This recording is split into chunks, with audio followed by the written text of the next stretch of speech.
اعوذ باللہ من الشیطان الرجیم بسم اللہ الرحمن الرحیم السلام علیکم ورحمۃ اللہ وبرکاتہ۔ حضرت امام حسین رضی اللہ تعالیٰ عنہ کی روانگی کی خبر پا کر ابن زیاد نے حرہ بن رباحی کو 1000 لشکر دے کر حضرت امام کو گھیر کر کوفہ میں لانے کے واسطے آگے بھیج دیا۔ حضرت امام رضی اللہ تعالیٰ عنہ نے جب لشکر کو دیکھا تو ایک شخص کو معلوم کرنے کے لیے بھیجا کہ یہ کیسا لشکر ہے۔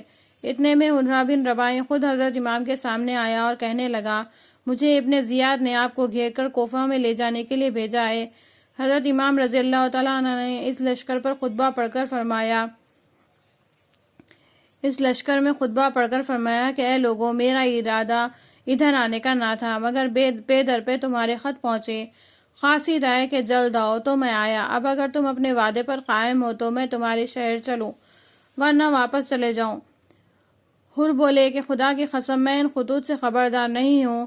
حضرت امام رضی اللہ تعالیٰ عنہ نے فرمایا، مگر تمہارے اسی لشکر میں سے بہت سے ایسے آدمی موجود ہیں جنہوں نے مجھے خط لکھے۔ پھر آپ نے خطوط پڑھ کر سنائے۔ اکثر نے سر نیچا کیا اور کچھ جواب نہ دیا۔ حر نے حضرت امام رضی اللہ تعالیٰ عنہ سے کہا کہ حضرت ابن زیاد نے مجھے آپ کو گھیر کر کوفہ لے چلنے کا حکم دیا ہے، مگر میرے ہاتھ کٹ جائے جو آپ پر تلوار اٹھاؤں۔ چونکہ مخالف میرے ساتھ ہے، اس لیے مصلحت یہ ہے کہ میں آپ کے ہمراہ رہوں۔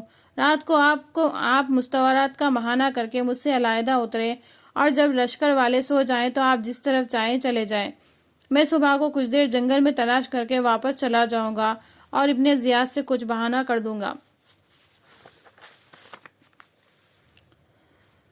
حضرت امام رضی اللہ تعالیٰ عنہ کی کوفے کو روانگی کی خبر پا کر ابن زیاد نے حر بن رباحی کی قیادت میں ایک لشکر آگے بھیج دیا تھا۔ حر بن رباحی مرد سید نے حضرت امام رضی اللہ تعالیٰ عنہ کو مشورہ دیا کہ وہ مستورات کا بہانہ فرما کر رات کو علیحدہ اترے اور رات ہی کو کہیں تشریف لے جائیں۔ چنانچہ حضرت امام رضی اللہ تعالیٰ عنہ نے یہی کیا، اور رات کو جب یزیدی لشکر سو گیا آپ نے وہاں سے کوچ کیا۔ اندھیری رات میں معلوم نہ ہوا کہ کدھر جا رہے ہیں۔ صبح کو ایک میدان ہولناک میں پہنچے، جہاں اترے تو اس میدان میں جس جگہ میخ گاڑتے زمین سے خون نکلتا، جس درخت سے لکڑیاں توڑتے خون ٹپکتا۔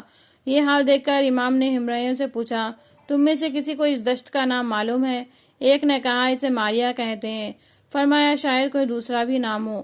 لوگوں نے کہا کہ اسے کربلا بھی کہتے ہیں۔ یہ سن کر آپ نے فرمایا، اللہ اکبر، ارض کرب و بلا و مصفو کا دمائی، زمین کربلا یہی ہے، ہمارے خون بہنے کی جا یہی ہے، ہم اب یہاں سے کہیں نہیں جا سکتے۔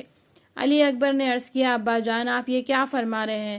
فرمایا، بیٹا، تیرے دادا جان علی مرتضیٰ سفین جاتے ہوئے یہاں ٹھہرے اور بڑے بھائی حسن کے زانوں پر سر رکھ کر سوئے۔